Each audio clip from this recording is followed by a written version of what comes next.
وأصلي وأسلم وأبارك على سيدنا محمد المصطفى وعلى آله وأصحابه من الهدى وقادة التقى أما بعد أعوذ بالله من الشيطان الرجيم بسم الله الرحمن الرحيم إن تجتنبوا كبائر ما تنهون عنه وتغفر عنكم سيئاتكم وندخلكم مدخلا كريما.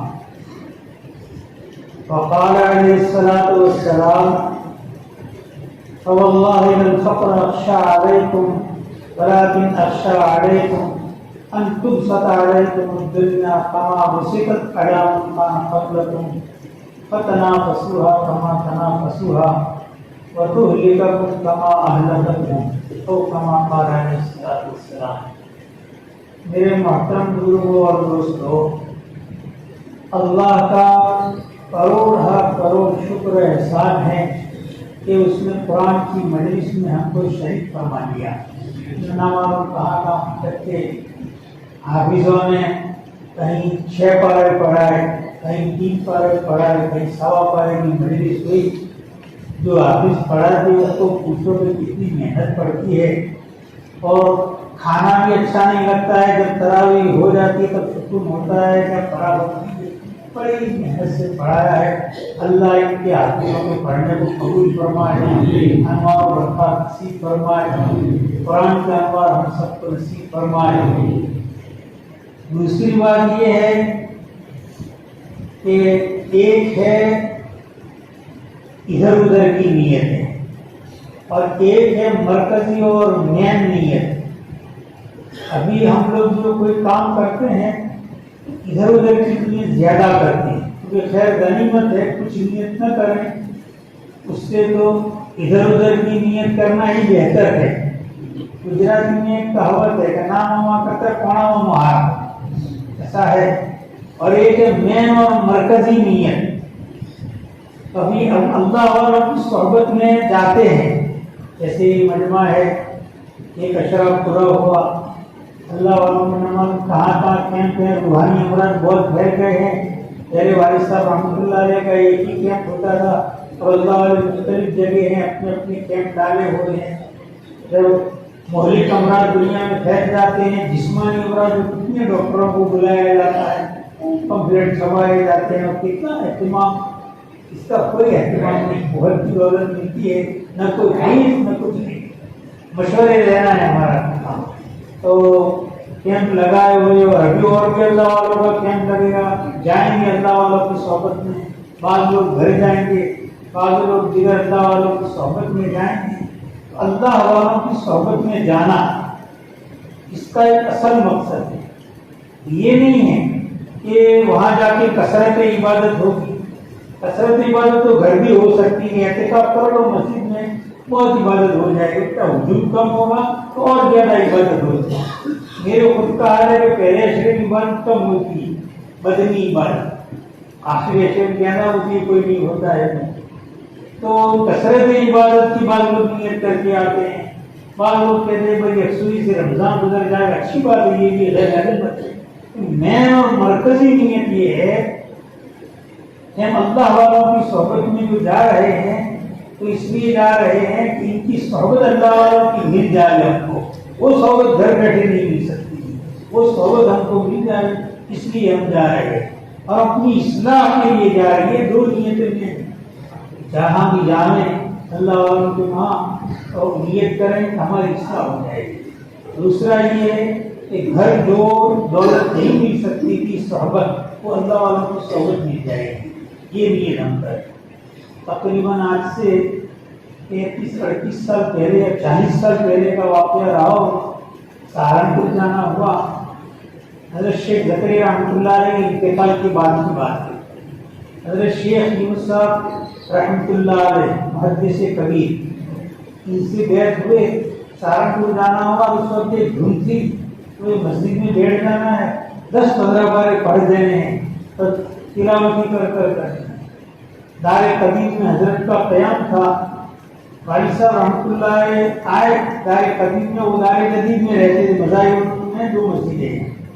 مجھے آ کے پوچھا کہ حضرت کے وہاں بیٹھتے. میں نے کہا 10 پارے پڑھنے دیر ہو جائے. اللہ کے بندے یہ تو گھر بھی پڑھ سکتے تھے. چاہو حضرت کی جا کے صحبت میں بیٹھو اور اس نیت سے بیٹھو کہ میں اس اللہ والے کی صحبت میں بیٹھا ہوں, اس کے دل سے نور نکل رہا ہے اور میرے دل میں آ رہا ہے. یہ نیت تو یہ دولت نہیں ملتی تھی, کثرت عبادت تو گھر بھی کر سکتے تھے. تو ابھی ہم لوگ جو ہیں یہ نیت کریں اس لیے کہ اللہ والوں کی صحبت میں جانے والے کہ اللہ والوں کی صحبت ہم کو نصیب ہوگی اور ہماری اصلاح ہو جائے گی. یہ دو باتیں بیان کرنی تھی. تیسری بات وہ ہر سال کہتے ہیں اور کمزوری پتہ نہیں بیان کرنے والے میرے جیسے کھوکھلے ہو گئے ہیں کہ بیان پر عمل ہی نہیں ہے. جو بھی بیان کرتے ہیں بیان کرنے والے کا اس پر عمل ہی نہیں. چوپٹ معاملہ ہے اس لیے پبلک کو اثر نہیں ہو رہا ہے, یا کوئی روزیوں کا مسئلہ ہے, یا سننے والے کی غفلت ہے, کیا ہے خدا ہی جانے. بار بار کہا جاتا ہے کہ درود شریف کی جو مجلس ہو مبارک مجلس ہے. اللہ کے نبی پر صلاۃ و سلام ابھی پڑھا گیا تو عظمت کے ساتھ بیٹھیں, یہ استعداد کے ساتھ کہ ہمارے اللہ کا حکم ہے اور نبی کا حق ہے, اس لیے ہم درود پڑھ رہے ہیں. اللہ کا حکم ہے درود پڑھو, اور اگر اللہ کا حکم نہ ہوتا تب بھی درود پڑھنا ہے کیونکہ ہمارے نبی کا حق ہے. دوسری بات یہ کہ درود شریف جو پڑھا جائے تو پڑھنے والا قاری ہو تو درود پڑھے گا, اور سننے والے جو ہیں درود ختم ہو تو آمین کہنی چاہیے. بظاہر تو کوئی آمین کہتا نہیں ہے, پتہ نہیں مونگی مہاراج کی طرح ایک دم آہستہ کہتے ہو تو پتہ نہیں چلتا ہے, ورنہ کوئی کہتا نہیں. اس میں اہمیت شامیت نہ لا, ذرا زور سے تھوڑا درود کہہ دے تو درود پڑھنے کے بعد میں اگر آمین کہی تو درود پڑھنے کا ثواب ملے گا, اور آمین نہیں کہی تو ثواب تو ملے گا لیکن شرکت مجلس کا ملے گا, درود پڑھنے کا ثواب نہیں ملے گا. اتنی عظیم دولت سے محروم ہو رہے, صرف آمین کہنے سے درود پڑھنے کا ثواب ملتا ہے. جب درود ختم تو آمین کہتے ہیں, اور جب قاری پڑھتے پڑھتے جب اشہدو ان لا الہ الا اللہ و اشہدو ان محمد عبدہ و رسولہ کہے تو سننے والا بھی کہنا اشہد, میں بھی گواہی دیتا ہوں. یہ کہتا ہے اللہ ہم کو عمل کی توفیق عطا فرمائے. میرے محترم بزرگوں اور دوستوں, ہم سب کا یہاں جمع ہونا, دیگر مواعظ اور وعظ و نصیحتی وہاں جمع ہونا, اور تقریروں کا سننا, علمی حلقوں میں بیٹھنا, تبلیغی جماعتوں میں جانا, اجتماعات میں شریک ہونا, ہر اس لیے ہے کہ ہماری مکمل اصلاح ہو جائے اور نبی کا طریقہ ہم کو مل جائے. لین دین میں, معاملات میں, معاشرت میں, رہنے سہنے میں, شادی بیاہ میں, سب میں مل جائے. اس لیے ہم یہاں جمع ہو رہے ہیں. اللہ ہم کو عمل کی توفیق عطا فرمائے. اکثر امتوں کی تباہی جو ہے پہلے زمانے میں بھی اور ابھی بھی, امتوں کی تباہی یا تو کثرت گناہ کی وجہ سے ہوتی ہے. جب گناہ خوب ہوتے ہیں تو امتوں کی تباہی اور بربادی لے کر کے آتی ہے, یا آدمی بیجا رسومات کا غلام بن جاتا ہے, کھانے میں, پینے میں, پارٹی بنانے میں, اور دکانوں کے افتتاح میں, کارخانوں کے افتتاح میں, شادی میں, بیاہ میں, معاملات میں, معاشرت میں رسومات کا جو غلام بن جاتا ہے, شریعت کا طریقہ چھوڑ دیتا ہے, رسم و رواج کا جو پابند آ جاتا ہے, تو تباہی اور بربادی آتی ہے. کیونکہ رسوم کا پابند بننے میں نبی کا طریقہ چھوڑنا پڑتا ہے. اتنا ڈھابا ہے کہ رسم و رواج کی پابندی میں مخلوق کو خوش کرنے کے لیے سردار جہاں ناراض ہو جائے تو چلے گا, اور دعویٰ ہے کہ ہم کو سچی محبت ہے. کون سی قسم کی محبت ہے؟ یہ عقل کی حد ہے. اللہ ہم کو عقل سلیم اور قلب سلیم عطا فرمائے. غور کریں کہ ہم عقل کے اندھے ہو گئے. یہ دعویٰ کر رہے ہیں نبی کے ہم کو نبی سے ہم کو محبت ہے, یہ ہے وہ ہے. رسومات میں, لین دین میں, شادی بیاہ میں, معاملات میں, معاشرت میں, نام قسم قسم کی افتتاح ادھاٹنوں میں اور دعوت میں چھپانے میں کیا ہے, سب نبی کے طریقے سے ہٹ کر کے ہو رہا ہے. بات کریے دعوت نامے دیکھے تو ایک ایک دعوت نامہ سینکڑوں روپئے کا, اور ایسے ہزاروں دعوت نامے. اور تصور آیا کہ یہ دعوت نامہ اگر یہ نہ چھپا تھا اور سادے کاغذ پر چھپا دیتا تو ہمارے میاں گنج برادری کا یا باڑمیر ضلع میں غریب لوگوں کے 10 گھر میں جاتے. ہر دعوت نامہ نہ چھپا نہ سادہ چھپا تھا. اور قیامت تک جب گھر میں رہتے ثواب کے ڈھیر لگ جاتے. سماج میں واہ واہ کرنے کے لیے اسراف اور فضول خرچی کی, فرشتوں کی وہاں پٹے لکھوائے اور واہ واہ کرنے کے لیے گیا, لیکن ناکامی اور محرومی میں کتنا عقل کا اندھا کہیں ہوگا کہ ایسے خرچ کیے اور ڈنڈے لکھوا دیے کہ آپ کو پٹے مار آگے رکھے. ایسے میں بھی اپنی اللہ کو منی کا طریقہ جو میرے موسم کو دوستوں بہت لمبی چوڑی بات نہیں کرنی ہے. بہت سے لوگوں کا صبر بھی ہے, ابھی راتوں رات اللہ وقت میں کوئی برکت دے دے. میں نے آیت کریمہ پڑھی ہے اور یہ حدیث پڑھی ہے, اس کی مناسبت سے تھوڑی سی بات ہے تو مختصر انداز میں اتنے بیان ہوئے اور شاید ہر جگہ بیان میں ایک دو باتیں تو رٹ لی ہے, وہی کہتے کرتے کوئی فرق ہو رہا ہے نہیں ہو رہا ہے, شبہ ہو گیا ہے, عجیب شبہ ہو گیا ہے. قرآن پاک میں اللہ فرماتے ہیں ان تجتنبوا کبائر ما تنهون عنه نکفر عنکم سیئاتکم وندخلکم مدخلا کریما, کہ اگر تم ان بڑے گناہوں سے بچے جن سے تم کو روکا گیا ہے, ہم تمہارے چھوٹے گناہوں کو معاف کر دیں گے اور عزت کی جگہ میں داخل کر دیں گے. کیا خدا کی شان ہے کہ بڑے گناہوں سے اگر تم بچ گئے جن سے اللہ رسول نے روکا ہے, ان بڑے گناہوں سے اگر بچ گئے, خدا کی دین کیا ہوگی, سستا سودا ہے. دین کیا ہوگی کہ چھوٹے گناہ بغیر توبہ کے معاف ہو جائیں گے, چھوٹے گناہ تمہارے معاف کر دیں. اب بڑے تو بچ گیا تھا آدمی, اس سے تو پاک ہو گیا, اور چھوٹے گناہ بغیر توبہ کے معاف ہو گئے, بڑے گناہوں سے بچا تھا, مکمل پاک ہو گیا. اب جب مکمل پاک ہو گیا تو ندخلکم مدخلا کریما, عزت کی جگہ میں داخل کر دیں, کیونکہ عزت کی جگہ عزت والوں کے لیے, اور گناہوں سے پاک ہو گیا عزت کی جگہ میں اللہ داخل کر دیں گے. اور عزت کی جگہ جنت, جنت میں اگر جانا ہے تو بڑے گناہوں سے بچنا پڑے گا. اور بڑے گناہ جو ہیں وہ کون سے, اس کے لیے لمبی بڑی تفصیل ہے. اللہ رسول نے جن کاموں سے منع فرمایا یا خدا کی لعنت پھٹکار اس پر آئی ہے, یا اللہ کی جن پر وعیدیں آئی ہیں, جن پر اللہ کی طرف سے حدود آئی ہے, جیسے زنا ہے, چوری ہے, ظلم ہے, جھوٹ ہے, غیبت ہے, لعنت اللہ علی الظالمین, لعنت اللہ علی الکاذبین, لعنت اللہ علی الخائنین, خیانت کرنے والوں کو خدا کی پھٹکار, جھوٹوں کو خدا کی پھٹکار. اتنا جھوٹ ہو رہا ہے, اتنا جھوٹ. شاید ایک آدمی دن بھر میں 1000 مرتبہ جھوٹ بولتا ہوگا, موبائل میں جھوٹ, لین دین میں جھوٹ, اتنا جھوٹ ہو گیا ہے, ایک مرتبہ جمع ہوا. تو آپس میں مذاکرہ کرنے لگے کہ کون سے گناہ ابھی سب سے زیادہ ہے. بعض حضرات کی رائے کی بدنظری بہت بڑی ہے, بعض کی رائے تھی کہ جھوٹ بات میں جھوٹ ہو گیا ہے, جھوٹ ہی جھوٹ. بعض کی رائے تھی کہ کنجوسی اور بخل بہت بڑھ گیا ہے. 99% آدمی بخیل ہو گئے, شاید سخاوت 1% ہی باقی ہے, اور احساس بھی نہیں ہم بخیل ہیں. یہ تو احساس ہوتا ہے زناکار کو, میں زناکار ہوں.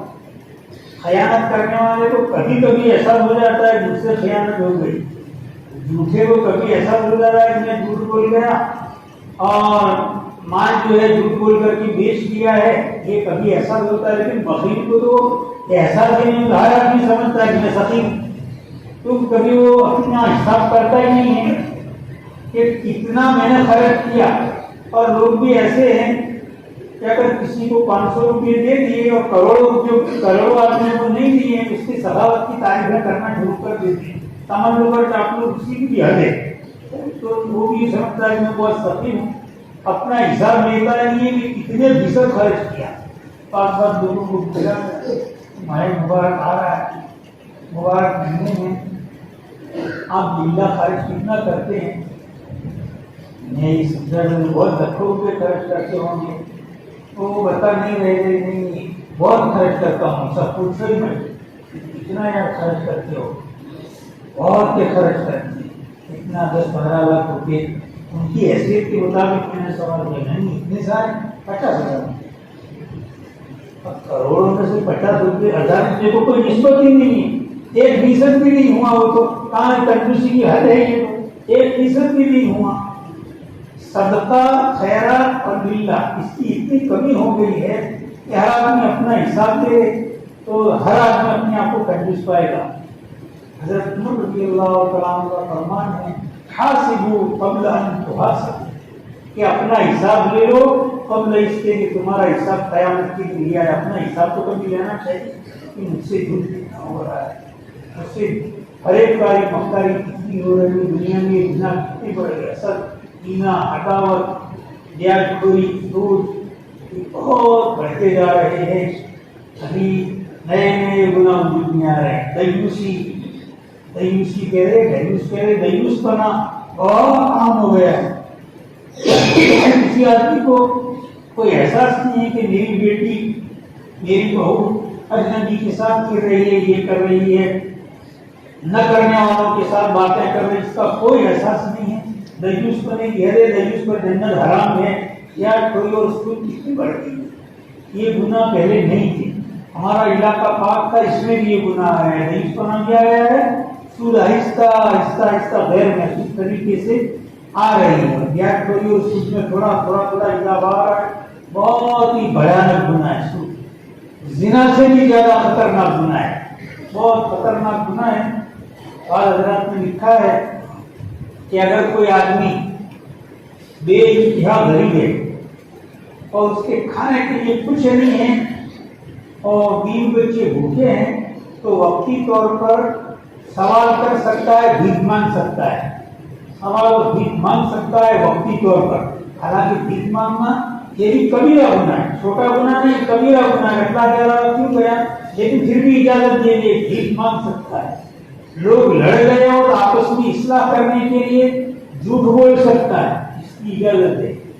سود کھانے کی کسی حال میں بھی اجازت ہے، بھیک مانگنے کی اجازت ہے، سود کھونے کی اجازت ہی نہیں ہے۔ اور ابھی سود بے دھڑک دے رہے قسم کی تعمیریں کرتی۔ بعض لوگوں سے ایسا سنا کہ ہم کو قرضہ دو، 10-15 لاکھ روپے قرضہ دو، انشاءاللہ، اس میں بھی انشاءاللہ کہہ دیا، گناہ میں بھی انشاءاللہ 12 مہینے میں نفع بھر کے تم کو دے دے۔ یہ تو حرام کھوری سود ہوا، بیاج ہوا، بیاج میں مبتلا ہے، اتنا منحوس گناہ ہے کہ کوئی آدمی اس میں ملوث ہوتا ہے۔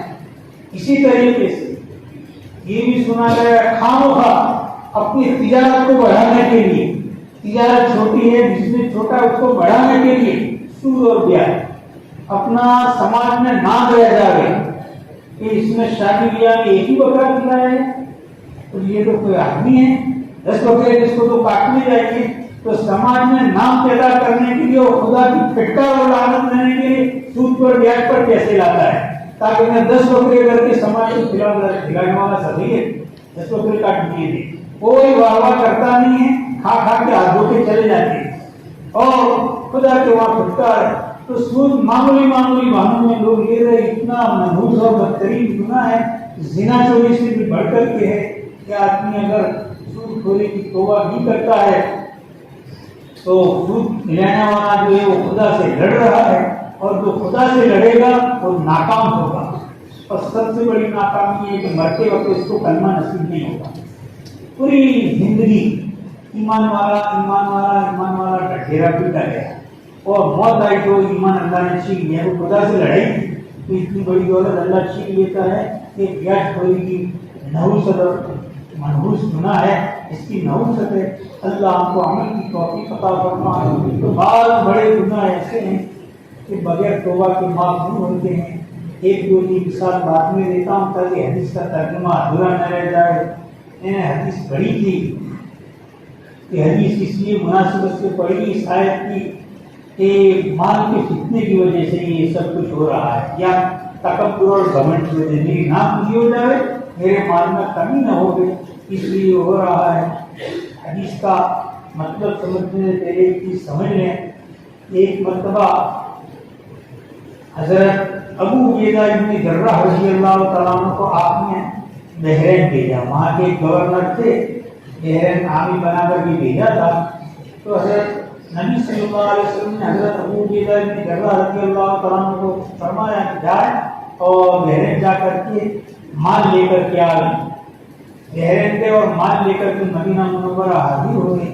انصار مدینہ کو پتہ چلا حضرت ابو عبیدہ کی جگہ بحرین سے مال لے کر کے آئے ہیں. غربت کا زمانہ تھا, کپڑوں کاپا کا زمانہ تھا, زبردست کپڑوں کاپا. پتہ چلا کہ مال آیا ہے, صبح سویرے جلدی آ گئے. آپ صلی اللہ علیہ وسلم کے ساتھ نماز پڑھی کہ آپ صلی اللہ علیہ وسلم کو بھی کچھ مال میں سے دیں گے.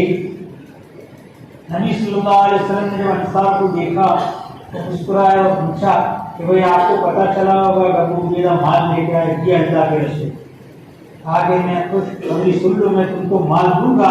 پھر آپ نے یہ حدیث ارشاد فرمائی فواللہ للفقر اخشى علیکم ولكن اخشى علیکم ان تبسط علیکم الدنیا کما بسطت علی من کان قبلکم, کہ خدا کی قسم کھا کر کے کہتا ہوں کہ تمہارے اوپر مجھے فقر کا اور فقیری کا اندیشہ نہیں. مجھے تمہارے اوپر یہ اندیشہ ہے کہ ایک زمانہ ایسا آئے گا کہ دنیا کی ریلا پیلی ہو جائے گی تمہارے اوپر, دنیا تمہارے اوپر پھیلائی جائے گی, سینکڑوں پتی ہزاروں پتی ہو جائے گا, ہزاروں پتی لکھوں پتی ہو جائے گا, لکھوں پتی کروڑوں پتی ہو جائے گا, اور کروڑوں پتی اربوں پتی ہو جائے گا. دنیا کی ایسی ریلا پیلی ہو جائے گی, ایسی پھیلائی جائے گی جیسے اگلی امتوں پر دنیا کی ریلا پیلی ہو گئی اور پھیلائی گئی تھی. فتنافسوها کما تنافسوها, اور اس دنیا کمانے میں تم بڑھ چڑھ کر کے حصہ لو گے جیسے اگلے لوگوں نے بڑھ چڑھ کر کے حصہ لیا. یہ لکھوں پتی ہو گیا ہے, اس نے کاروبار کیا, میں اس سے دنیا کمانے میں آگے بڑھ جاؤں, میں اس سے بھی دنیا کمانے میں آگے بڑھ جاؤں. یہ تمہارے اندر کمپٹیشن شروع ہو جائے گا, ایک دوسرے سے کمپٹیشن کرو گے. فتہلککم کما اہلکتہم, اور یہ چیز تم کو تباہ کر دے گی جیسے اگلے لوگوں کو تباہ کر دیا. ابھی یا تو تباہی گناہوں کی کثرت کی وجہ سے ہوتی ہے, اور گناہوں میں بھی گھوم پھر کر کے آئے گا تو مال کی وجہ سے یہ سب کچھ ہو رہا ہے. کوئی بھی ابھی دیکھ لیں گے سود خوری مال کی وجہ سے ہو رہی ہے, اور حقوق کے ہڑپ کرنا مال کی وجہ سے ہو رہی ہے. مال کی ریلا بھی اس طرح بہت زیادہ بڑھ جائے, اپنی مالداری کیسے ہو جائے. زکات میں بھی قسم کی یہ ہو رہی. ہر آدمی یہ چاہتا ہے کہ میری زکات گھوم پھر کر کے میرے پاس ہے. بہت سا سنا گیا ہے کہ فلاں آدمی نے اس سے قرضہ لیا تھا, فقہا کو پوچھو گے جائز کا فتویٰ ہے کہ اس نے میرے پاس سے قرضہ لیا تھا, میرے ذمہ میں 10 لاکھ زکات واجب ہوتی ہے اور میرا قرضہ دیتا نہیں ہے, میں خود اس کو زکات دوں, مالک ہو جائے اور واپس مجھے دے دے, زکات ادا ہو گئی, خریدا جو ہے اس کا ثابت ہو گیا. لیکن گھوم پھر کے مال اسی کے پاس آتا ہے تو زکات کا جو اصل مقصد تھا وہ بند ہو جاتا ہے. زکات کا اصل مقصد غریب کی غربت کو دور کرنا ہے, مالدار کی مالداری کو برقرار نہیں رکھنا ہے. یہ تو مالدار کی مالداری برقرار رہی, غریب کی غربت تو دور ہی نہیں, گھوم پھر کے واپس آنا ہے. تو زکات ادا ہو گئی, یہ مفتی بھجوا بھی دے گا کہ جائز ہے, خریدا بھی ادا ہو گیا, لیکن جو اصل مقصد تھا وہ بہت ہو جاتا ہے. بہرحال حدیث میں مال کی فتنے سے یہاں ڈرایا گیا ہے. فقیر آئے تو اتنا خطرناک ہونا نہیں ہے. آج سے میں خود اپنی بات کروں کہ 55-60 سال پہلے چلے جائے تو فقر ہی فقر تھا, کھانا نہیں تھا. بہت سی نچلی ذاتی کی گرا بچا کچا کھانا, اگر ان کو اعلان کیا جائے تو ہمارے وہاں کھانا بچا ہے, کٹورا لے کے آتے تھے, لیتے تھے, کھا لیتے تھے اور پناہ کی زندگی گزارتے تھے. ابھی بہت کھانا ہے, بہت پیسہ ہے, لیکن ناشکری اتنی بڑی ہے کہ کوئی حد حساب نہیں. بڑی بڑی دولتوں سے انسان محروم ہو گیا ہے. صبر محروم, اور قناعت عظیم دولت ہے, اس سے محروم, قناعت سے محروم, صبر سے محروم, شکر سے محروم. تب ناشکری بے صبری, قناعت نہیں, ہائے ہائے والی زندگی گزر گئی. ان سب دعا کرنا, سالانہ جو ہے دھندا نہیں چلتا ہے, 10 دھندے چلتے, ایک نہیں چلتا, رات اور دن سوتا نہیں, اور 9 دھندے جو اس کے چل رہے اس کا کوئی شکر نہیں. زکات کی موفق ہو رہی ہے تو گھوم پھر کے کتنے جو آ رہے ہیں, پانی آ رہے ہیں. وراثت کا لین دین بہت کمزور, بات طبقوں میں اس کا کمزور, اور شریکوں کا, پارٹنروں کا حصہ مؤخر. نفع آیا ہے 1 جنوری کی 1 تاریخ کو, اس نفے کو گھماتا رہتا ہے اور نفع دیتا ہے 2-3 مہینے کے بعد. اور شریف روتے رہتے ہیں بیچارے. ایک کیسا اس کے والا تو تاپ میں رہتا ہے, آ رہا ہے رمضان مبارک تو شعبان مہینے میں کچھ چٹنی روٹی کے پیسے آ جائیں گے تو میں اس سے کچھ چٹنی روٹی کھا لوں گا, افطار کروں گا.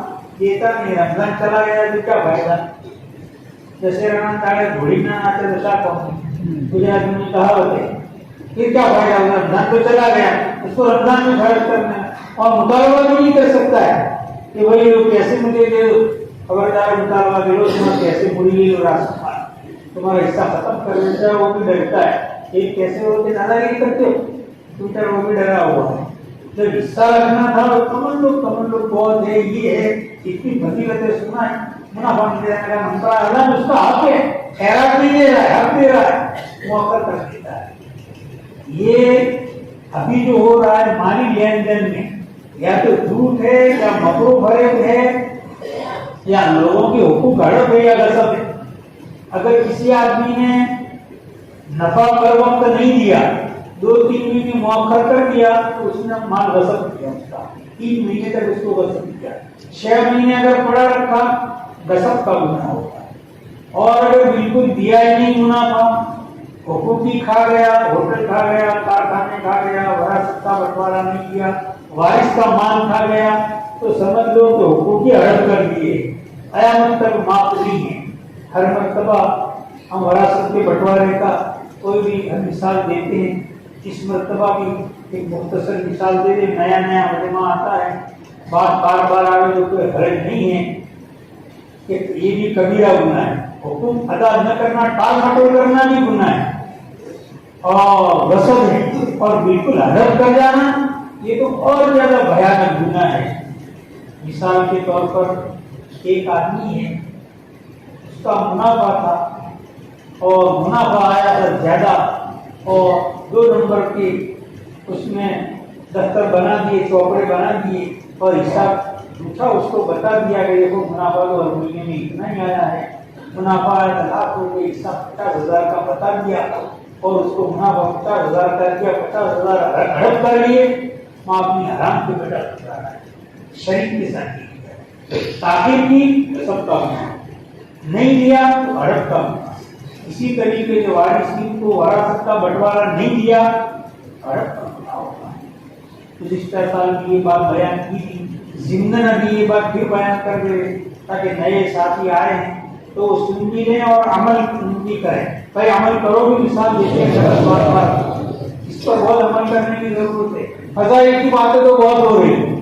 ابھی ہم لوگوں کی عادت کیسی ہو گئی ہے کہ کوئی آدمی عشرے کے خانقاہ میں نہیں آیا, یار بھائی یہاں قریب میں ہے اور خانقاہ میں نہیں آیا, ایک دن بھی نہیں لگایا, اس کے پیچھے پڑ جاتے ہیں. اور اگر کوئی آدمی تعلیم ہو رہی تھی اور نہیں بیٹھا, یار تعلیم میں کیا مر جاتا, 10 منٹ نہیں بیٹھا, گشت کے عمل میں نہیں جڑا, آپ اس کی قیامت امان الحدیث, اس کے پیچھے پڑ جاتے ہیں. غیبت کر کے اپنے عاقبت برباد کر دے رہے. کوئی مباح چالو ہو, اگر خانقاہ میں نہیں آیا, تعلیم میں نہیں بیٹھا, گشت میں نہیں جڑا, تو ایک مباح اور اولا کام میں نہیں بیٹھا ہے, لیکن تم اس کی غیبت کر کے عاقبت برباد کر رہے ہو. تم اتنا عقل کا اندازہ ہے. وہ اگر نہیں بیٹھا آخرت میں کوئی کچھ نہیں, اور تم نے اس کی غیبت کی, نہیں بیٹھا ہے, گاؤں میں اس کی عزت گرا دیا, وہ سربراہ آدمی ہے, گشت ہوتا ہے, جڑتا نہیں ہے. خانقاہ میں لوگ کہا تھا تجھ سے آتے ہو, بیان میں بھی نکلا تھا, بہت نالائق آدمی, ایسا ہے ویسا ہے, اس کی بے عزتی کر دی, اپنی آنکھیں کو برباد کر دی اور اس کو نیکیاں دے دی. تو ابھی ہم کیا ہے, نقلی کام کوئی نہ کرتا ہو تو پیچھے پڑ جائے. پڑھائی میں تو طے ہو رہی ہو اور حرام کا کام کوئی کرتا ہو, کچھ نہیں ہوتا ہے. پڑوسیوں کو کوئی ستاتا ہو, حرام ہے, وہ آواز نہیں اٹھاتا ہے. جیسے ہمارے مسجد میں امام صاحب نے 2 رکعت پر سلام پھیر دیا, الحمدللہ, سب بولے ہوئے 2 رکعت ہوئی ہے, 2 رکعت ہوئی ہے, ایسے چلائے تھے. لیکن اگر کوئی پڑوسی کو ذرا گاؤں چلاتا ہے, کیا کہنا کہ سب پھیرا ہے, امام بھی سب پھیرے ہوتے ہیں, بس تو کیوں چلائے تھے. تو پڑوسیوں کو ستا رہا ہے, کوئی نہیں چلاتا ہے, تاپ دیتے ہیں. کیوں نہیں ان کا کڑوا کام, اس کو کوئی نہیں کہتا. رشتے میں نہیں بیٹھا تو چلاتے, یہاں نہیں آیا بیان میں تو چلاتے. اچھی ان کی کھوپڑی ہو گئی تھی. اللہ تعالیٰ ہم کو اپنے شریف قلب شریف دے. ہماری عاقبت تبلیغ میں بھی ہم برباد نہ کرے. سب نے طریقہ نبی کا ہوگا تو کامیاب. اگر کوئی خانقاہ میں آیا, تبلیغ میں گیا, کہیں اور جگہ گیا, کھلایا پلایا, طریقہ نبی کا اپنایا تو وہ عبادت بنے گی. طریقہ نبی کا نہیں اپنایا وہ عبادت نہیں. کتنے بھی کوئی ہر سال اشرا لگا دے خانقاہ میں, کوئی چیلوں پر چیلے لگا دے, 4 مہینوں پر 4 مہینے لگا دے, کوئی ایک کیا نہ آخری دن کی افطار لگا دے سب کو, لیکن پیسے دینے میں کھلانے میں اگر طریقہ نبی کا نہیں ہے تو عبادت نہیں کرتا. عبادت کے لیے پیدا ہو, عبادت کہتے ہی اس کو کہ طریقہ نبی کا ہو. مثال کے طور پر ابھی عشاء کی نماز ہوئی تھی, نماز جانا کی نماز عید کا سکون, لیکن بجائے 4 کے 2 رکعت ہو گئی. عشاء کا فریضہ ثابت نہیں ہوگا, تو 2 پڑھی. نبی میں 4 کا تم کون سے دخل گیری کرنے والے ہو, طریقہ نبی کا نہیں اپنایا ہے. ایک مرتبہ ایک قافلہ اللہ کے پل کو بالا کرنے کے لیے گیا. اللہ کے پل کو بالا کر بہت اونچی عبادت ہے, اپنی گردن کٹوانے کے لیے گیا. ایک جگہ پر پڑاؤ ڈالا اور اس سے سننے کی بات ہے نبی کے طریقے کا کیا پاور ہے. ابھی بیچ میں ہمارے تعلیم کر رہے ہیں مولانا عطاء اللہ اتباع سنت کا بیان آیا ہے, تو پڑاؤ اس طریقے سے ڈالا کہ راستہ چلنے والوں کو تکلیف ہو رہی ہے. نبی صلی اللہ علیہ وسلم کو ایک سرا دیے گئے رسول اس طریقے سے پڑاؤ ڈال دیا ہے کہ راستہ چلنے والوں کو تکلیف ہو رہی ہے. نبی صلی اللہ علیہ وسلم کا اچھا ایسا ہے, جاؤ اعلان کر دو کہ جس نے اس طریقے سے پڑاؤ ڈالا ہے کہ راستہ چلنے والوں کو تکلیف ہوتی ہے بھلا جہاد دو, اس کا جہاد معتبر نہیں. اللہ کے راستے میں نکلے ہیں, گردن کٹوانے کے لیے نکلے ہیں, سردار جہاں کی معیت ہے, ایسی معیت کسی کو ملتی بھی نہیں. طریقہ نبی کا نہیں اپنایا ہے پڑاؤ ڈالنے میں تو فلا جہاد ہے, اس کا جہاد معتبر نہیں.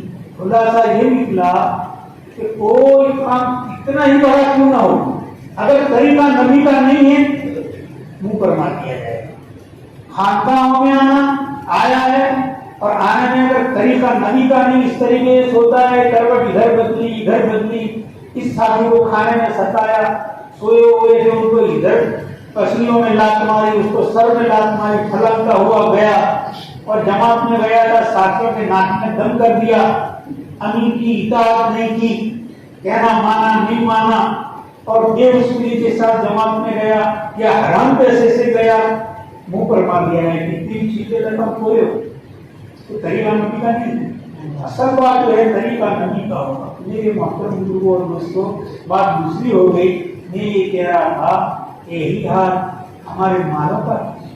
اگر کوئی حلال مال کے ساتھ کوئی کام کرے گا قبول ہوگا اور نبی کا طریقہ مانا جائے گا, ورنہ نہیں ہوگا. ابھی مثال دے دوں, بات ختم کر دوں, لمبی ہو رہی ہے, مجھے حضرات کو صبر ہے. مثال کے طور پر قرآن پاک میں اللہ تعالیٰ ارشاد فرماتے ہیں, بار بار تقریباً سب بیان ہوئے, یہ آئے تو ضرور اور یہ بات کی طرف متوجہ کر کے اللہ عمل کی توفیق عطا فرمائے. اللہ نے فرمایا ہے یوصیکم اللہ فی اولادکم للذکر مثل حظ الانثیین, کہ اللہ تعالیٰ قرآن میں تاکیدی طور پر حکم بیان کرتے ہیں کہ لڑکے کا ڈبل حصہ ہے, لڑکیوں کا سنگل حصہ ہے. یہ نئے ساتھی آئے جو وراثت کا بٹوارا جانتے نہیں, علاقہ پالنپور کا ہے تو اس میں ہی وراثت کا 100% بٹوارا نہیں. بعض برادریوں میں ہے, اکثر برادریوں میں وراثت کا بٹوارا نہیں, مانگنا دے کے بجائے ایسا کچھ بچا کچا ہدیہ تحفہ دے کر کے وراثت کو دیتے ہی نہیں. ہدیہ دینا یہ مستحب یہ کرتے ہیں, اور وراثت دینا فرض ہے, وہ نہیں کرے. کتنی دی اپنی, یہ اپنی ہی دی اپنی, اندھا پر یہ اندھا پر. ہدیہ دینا مستحب ہے, اپنے بانجوں کو, بانجیوں کو, بہنوں کو ہدیہ دینا اچھی چیز ہے, مستحب کام کر رہے ہیں. اور وراثت دینا ان کا حق ہے, فرض ہے نہیں. مستحب کام کیا فرائض کو لاتا ہے. اندھا کی حد ہے کہ یہ اپنی ایسی لیاقت تو کوئی نہیں. بہرحال قرآن میں اللہ نے فرمایا تاکیدی طور پر کہ لڑکے کا ڈبل حصہ, لڑکیوں کا سنگل حصہ. گزشتہ تک بھی مثال دی, اللہ عمل کی توفیق دے. پتہ نہیں گزشتہ جن لوگوں نے سنا انہوں نے اپنے وارثین کو وراثت دے دی ہے کہ نہیں دی, نہ دی تو دے دے. تو اللہ نے فرمایا ہے لڑکیوں کا سنگل حصہ، لڑکے کا ڈبل حصہ۔ اب مثال کے طور پر کسی کے والد کا انتقال ہوا ہے اور اس نے اپنے بعد میں ایک لڑکا اور 2 لڑکیاں چھوڑی، دوسرا کوئی وارث نہیں مرنے ہونے کا، نہ ماں ہے نہ ابا ہے نہ بیوی ہے، کوئی نہیں، ایک لڑکا اور 2 لڑکیاں ہیں، قرآن کا حکم لاگو ہوگا، طریقہ نبی کا چلے گا۔ اب آگے والی بات سمجھنے سے پہلے ایک چیز سمجھنی پڑے گی۔ آیت الکرسی بھائی پڑھتے ہو سب؟ نماز کے بعد آیت الکرسی کو پڑھتے ہو روزانہ؟ اقرار کرتے ہو لہو ما فی السماوات و ما فی الارض، کہ جو کچھ زمینوں میں ہے جو کچھ آسمان میں ہے سب اللہ کا ہے، ہمارا نہیں، مسلمان کا عقیدہ ہے۔ جو کچھ زمین میں ہے جو کچھ آسمان میں، مائک ہے یہ مائک ہے یہ کرسی ہے، ہمارے اعضاء ہے، ہماری سب حرکات و سکنات ہے، یہ مسجد ہے، سب خدا کا ہے، ہمارے گھر ہے، ہر ایک کو برف نے دیا ہے، ہمارے آدمی ہماری نہیں اللہ کی۔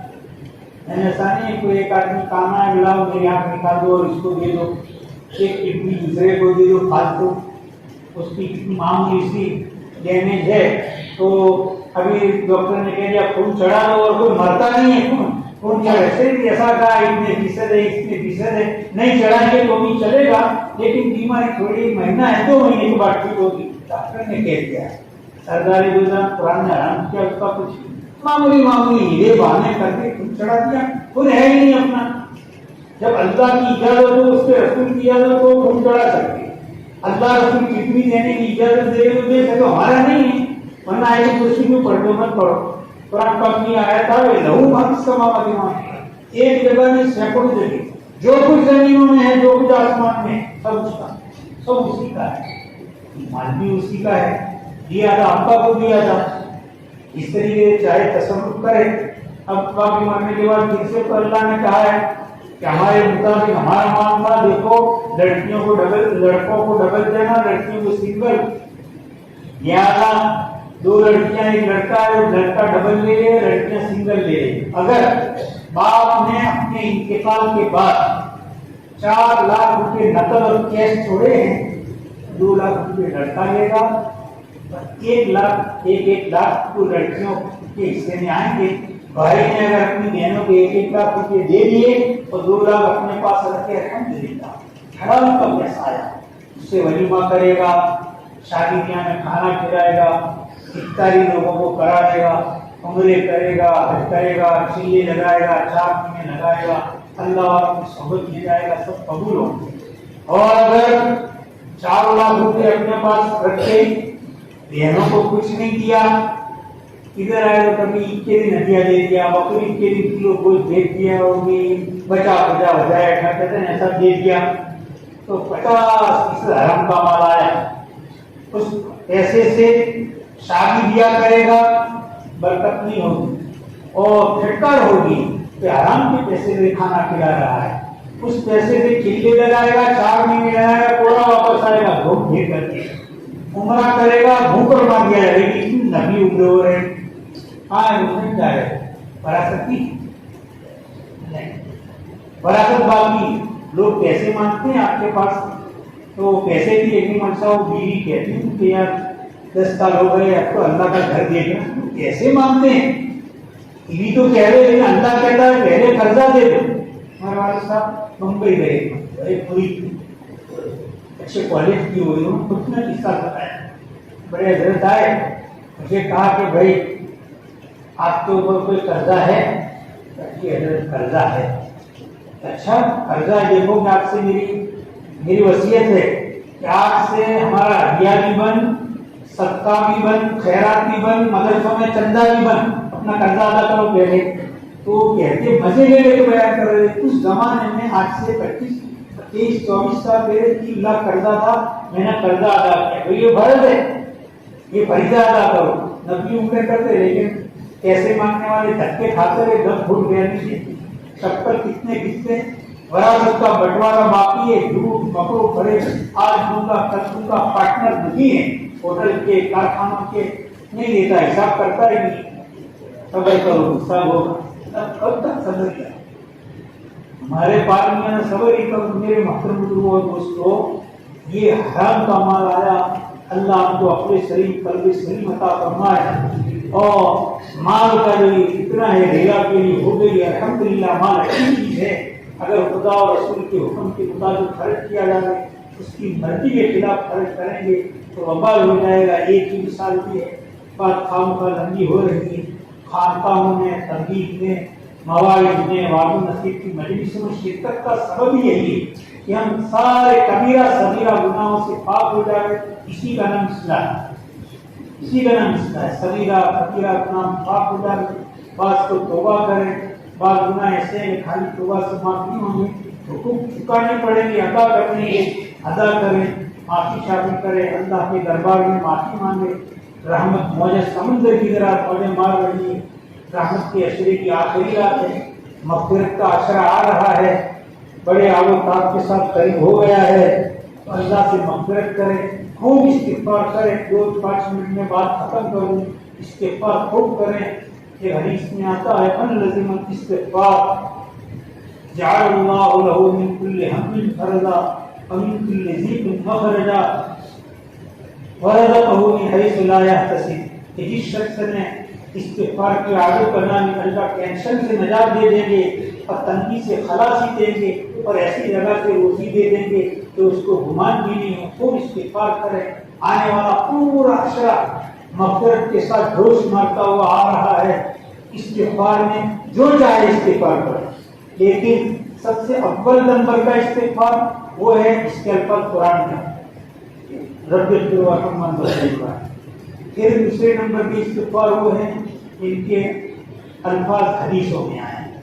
پھر تیسرے نمبر جو بھی یاد ہو پڑھیں، عربی زبان میں پڑھیں یا اردو زبان میں استغفار کریں، گجراتی میں کریں، سندھی زبان میں پڑھیں۔ ہمارے رشتےدار کوئی استغفار کیا کرتی تھی ہماری زبان میں، توبہ گناہ جی، توبہ گناہ جی، توبہ گناہ جی، وہ اپنی زبان میں استغفار کیا کرتی تھی۔ تو یہ ہے، اللہ سے کو معافی شافی کرے، دعا فرمائے، اللہ کہنے سننے سے زیادہ عمل کی توفیق عطا فرمائے، اللہ خوب اس کی طرف رجوع ہونے کی توفیق عطا فرمائے۔ وآخر دعوانا